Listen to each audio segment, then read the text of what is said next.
The Rio Grande may seem tame now, but for thousands of years it was a wild and unpredictable river.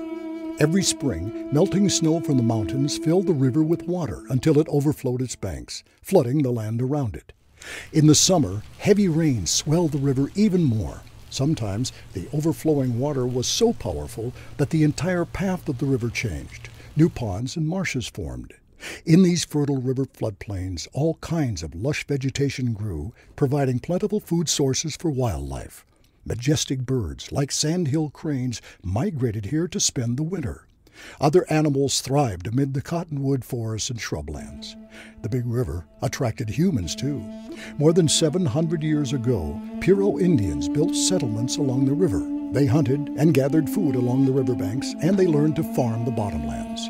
Life was good along the Rio Grande for a while.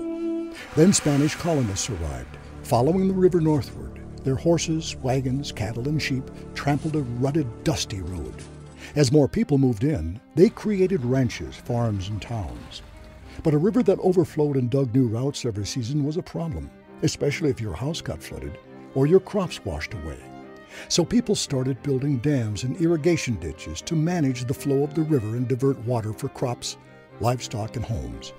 Taming the wild Rio Grande was great for people, but not for wildlife. The once grand river shrank to a shallow stream. Without a flooding river, the floodplain marshes dried up. Plants started to disappear. When their food supply disappeared, the region's wildlife, especially its migratory birds, started to disappear too. But many people thought the wildlife and habitats along the river here were worth preserving. In the 1930s, the Civilian Conservation Corps began working to restore the floodplains area as a wildlife habitat. In 1939, President Franklin Delano Roosevelt established the Bosque del Apache National Wildlife Refuge. Today, the refuge manages water to create wetlands, just like when the river ran wild. And so, once again, the Rio Grande and its wetlands provide food and homes for some of America's most spectacular wildlife, as well as places where thousands of people, visitors like you, can see and enjoy the natural world.